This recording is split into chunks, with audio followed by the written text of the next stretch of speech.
Yeah, Dave, I guess actually, can you talk us through, I suppose, James O'Connor's selection at 10 first up? Yeah. Well, for a start, we talked about him needing to sharpen up, and he's been doing that over the past month. Obviously, with Quay gone, with no Hoops, no Allen, we're keen to get a bit of experience out there as well, and so he's an important voice in amongst that backline. So he's prepared really well. He's really excited to get a crack and keen to make the most of it. And was that also, did Hunter's absence contribute to that? I guess just losing that little bit of experience as well at 12? Yeah, although we'd already, mindset was that we were always going to play James at 10. So obviously Hunter was excellent last week and would have loved to have him out there, but by Tuesday, he'd failed a cog test and run out of days. So it's not too bad. It's pretty minor, but medically didn't tick enough boxes. Just going back to James, obviously when he sort of had an unhappy game in Brisbane, and you talked about him sharpening up and that, I suppose, how did he react to that, and what have you sort of really seen in the last couple of weeks? Was it just a matter that he just hadn't had enough footy? Oh, it's a bit to do with that, and when we talked about sharp, it's really around acceleration and sharpening up his skill set, and attitude-wise, he's been brilliant. He couldn't have been more supportive. It's disappointing, when players miss out, but he's constantly had a clear picture of what he needed to do, and fully supportive of everyone else and helping them prepare well. So attitude-wise, been fantastic, and so it's great that he gets an opportunity on Saturday.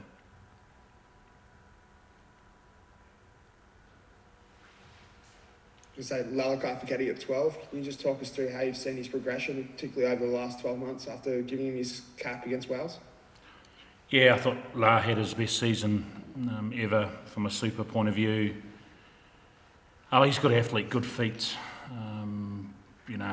ability to beat people through that or ball transfer and fend. He's sharp, he's as quick as I've seen him. Worked really hard on his defensive game and his post-tackle and his kicking, and made good shifts. So, we're excited. Obviously, we contemplated playing E from a combination point of view.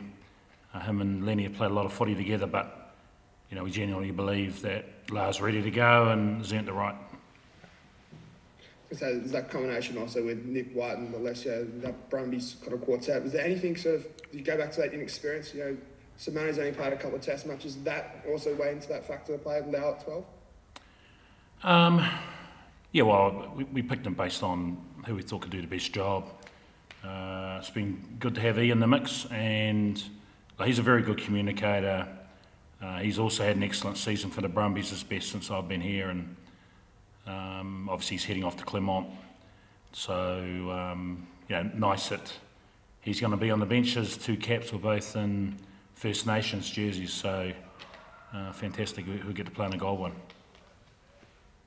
And just Ponno off the bench, how pleased did you see him first and foremost healthy, but secondly finally getting through for that breakthrough cap?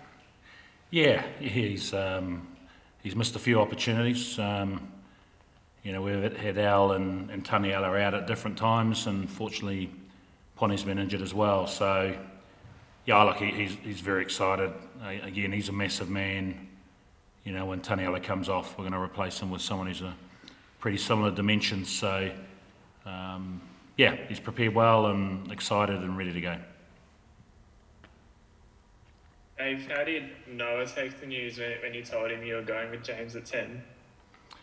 Oh, he's disappointed, but we've communicated that well in the areas that we want him to be better, and he was disappointed with the third test, and but he's a good kid. I reckon he's going to be an excellent international 10, and so he's definitely working hard on growing his game. what are you sort of wanting to see from him moving forward to get back in that 23? I mean, we talked about connection. It's actually a strength of his game normally at the Brumbies, but probably wasn't as sharp, and he got deeper and deeper as the game went on to buy himself some time. And he's the type of player who probably doesn't have the league speed of a Bowden Barrett, so needs to be able to play flat, but still get himself in a position where he can run, kick, pass, and he is very good at challenging. And so, there are areas that we want him to be better in, but he's played over maybe a dozen tests now. They're all against top teams, a number against the All Blacks or the French or the English, South African type of thing. So he's played big games, and he'll be better for that. Obviously, James and Quaid are sort of approaching the end of their careers, and Noah's still pretty young and at the start. How concerned are you about that sort of large gap in the fly half ranks between there's sort of no one in that middle tier there? Yeah, I know it's something that we're talking about, and we've got a few plans around. We've got some good young kids coming through, but not ready for this level yet. And obviously, we get home, we've got South Africa and we've got the All Blacks, two of the best sides in the world. So, but it's certainly an area of focus. We need to accelerate the development of our young teens. And just on Rory, how will he benefit from that extra week coming into the side this weekend? Yeah, massively. He had a good training week. He did a lot of different things. He trained with us, but not fully, and we're able to get extra work into him. And he looks good. He's a big man. He's experienced, and so we look forward to him getting out there on Saturday.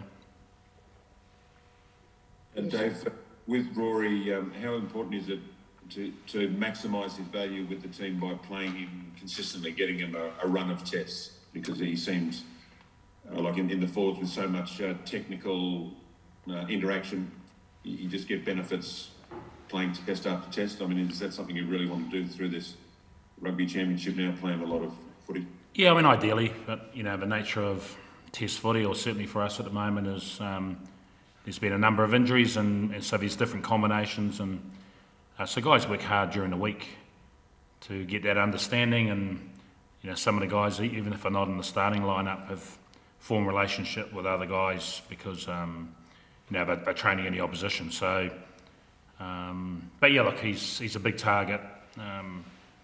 Fantastic line out forward, very good maul and defensive maul, and so it's a set piece that we want a lot out of him. Just Rhea's partner, Darcy, had a really good game last week. What are you most pleased with in Darcy's development over this last period? I suppose taking on board that harsh hit of being on the sideline for that England series. Yeah, look, he would have learnt a bit.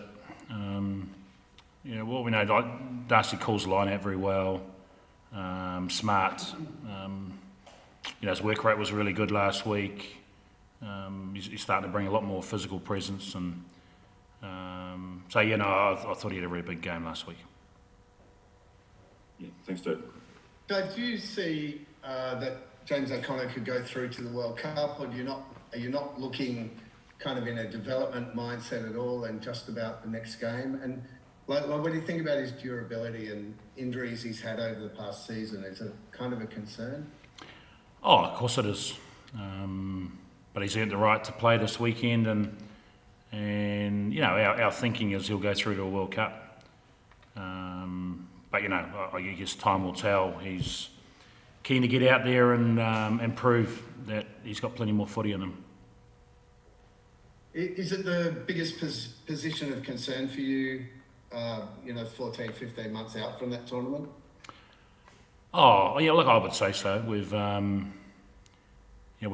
talked about 2, we've talked about 10, we've talked about 15, second row for a little while, but we've got pretty good depth there already with a couple of young guys coming through. 15 now. Tom Wright's been excellent back there. We've used Geordie. We've played Kells there. We've played Reece Hodge there, and we've got Kurtley Beale back as well, and Tom Banks on the injured list. So we've generally got a lot of numbers back at 15. So yeah, 10's the skinniest. Thanks. And just on Hunter, can you explain when that head knock happened? Was it during the match last week or in training, or what was the circumstances around that? And yeah, no, it was during the game. It was obviously wasn't picked up during the game. He played on and played well, but he had symptoms Sunday, failed a cog test Monday, and then Tuesday, which counts him out. So he wasn't far off, but in the end, it's the right decision, and he's gone home actually. Sorry, and just one more from me on Nick Frost on your bench rather than Matt Phillip. Maybe just what the thinking was behind that. Yeah, obviously we're playing Rory and Darcy. It's more around impact. You know, when you look at guys off the bench, Frosty's an unbelievable athlete. As you saw late in the game, chasing a kick from Geordie down the middle of the field. So he's also a big man, and he's got a massive upside. And Matt Phillip's been excellent for us, and so it's a chance to freshen him up a little bit and go with the young bull. Thank you, Dave. Dave, what made you go with, because I know that you've spoken before about how close all the halfbacks are, going with Tate on the bench ahead of Jake? Yeah, look, it's a toss of a coin, to be honest. They're different players, but they're both excellent, and so, you know, everyone wants to play, and yeah, look, Tate's been training really well. What we know is late in the game, he can be dynamic. His running game comes into play, and so there's not much there, and be honest, they're sharing the load a little bit.